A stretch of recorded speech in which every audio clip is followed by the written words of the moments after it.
सभी को नमस्ते जी। मैं आप सबको ओमकार दर्शन चैनल में एक बार फिर से स्वागत करता हूँ। तो मित्रों, आज हम आपके सामने बात करने वाले हैं कि वेदों के अनुसार मनुष्य की आयु कितनी है, अर्थात वो कितने वर्ष तक जीवित रह सकता है। वैसे तो हमने पुराणों में पढ़ा है कि कई युगों में मनुष्य की आयु कहीं पर लाखों वर्ष, कहीं पर 1000 वर्ष, कहीं पर 10,000 वर्ष तक बताया जाता है। किंतु सृष्टि के आदि में परमात्मा जी ने जब वेद को ऋषियों को ध्यान में दिया था, सृष्टि के आदि से ये वेद चला आ रहा है और वहां से ही पता चलेगा कि इसकी सच्चाई क्या है। मनुष्य की आयु क्या सच में लाखों वर्ष की होती है, 10,000 वर्ष की होती है, या फिर ये सब झूठ और मनगढ़ंत कहानी है, कपोल कल्पित मिथ्या धारणा है। इसके विषय में आज हम वेद के अनुसार आलोकपात करने वाले हैं, क्योंकि मनु संहिता में एक जगह में लिखा है कि श्रुति और श्रुति अर्थात वेद एवं श्रुति शास्त्र अर्थात पुराण इत्यादि शास्त्र, जब भी इन दोनों का टकराव होगा, यहाँ पे विरोध होगा, तो श्रुति यानी कि वेद ही ग्रहण योग्य होगा। तो आइए शुरू करते हैं कि वेद में देखते हैं क्या लिखा है।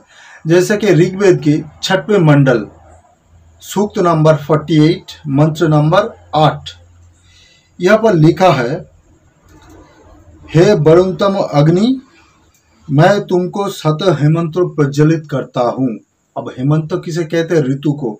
हम तुमको हेमंत, सत हेमंत अर्थात यहाँ पर एक ऋतु हेमंत कितनी बार आता है? वर्ष में एक बार। सत हेमंत अर्थात 100 वर्ष की बात यहाँ पर कही गई है ऋग्वेद के इस मंत्र में कि हम तुमको सत हेमंत प्रज्वलित कर रहे हैं, अर्थात यहाँ पर 100 वर्ष आयु के ही बात की गई है। अब आइए दूसरे मंत्र पर, जो कि ऋग्वेद के 3 मंडल के 36वें सूक्त के 10वां मंत्र है।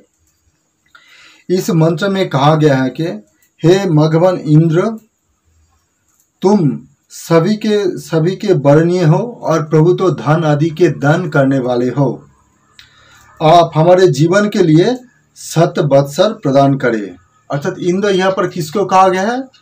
परमात्मा को, क्योंकि इससे पहले हमने एक वीडियो लाया था जिसमें बताया था परमात्मा के विभिन्न नामों के विषय में, जहाँ पर परमात्मा के विभिन्न नामों में से इंद्र भी एक आता है, क्योंकि इंद्र का अर्थ है परम ऐश्वर्यवान।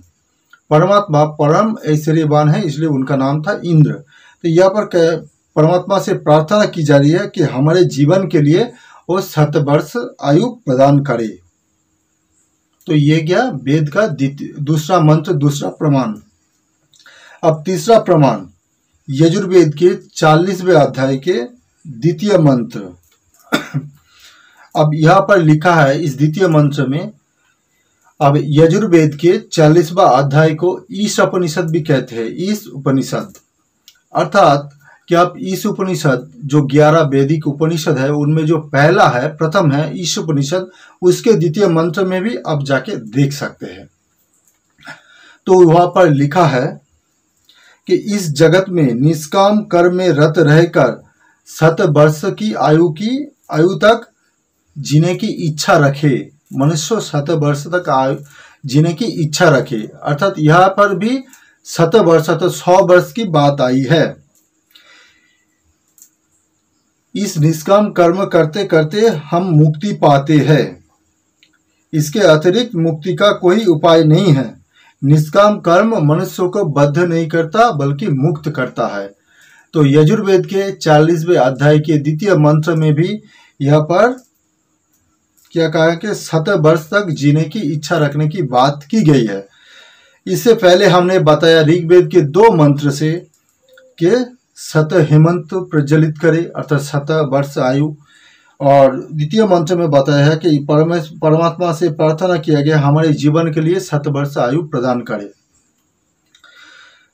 तो मित्रों, और एक मंत्र हम देख लेते हैं जो कि कठोपनिषद में है। कठोपनिषद के प्रथम वल्ली के 24वें मंत्र में है, जहां पर आचार्य यम किसको कहते हैं? नचिकेता को कहते हैं। नचिकेता जी को क्या कहते हैं वो आप ध्यान से सुनिए कि हे नचिकेता, इस वर्ष से अर्थात इस वर को क्या कहते हैं? वर को कहते हैं इस मनोवासना से तुम्हारा क्या काम, अथवा इस ये जो मैं सब बता रहा हूँ उससे तुम्हारा क्या लाभ अथवा क्या काम।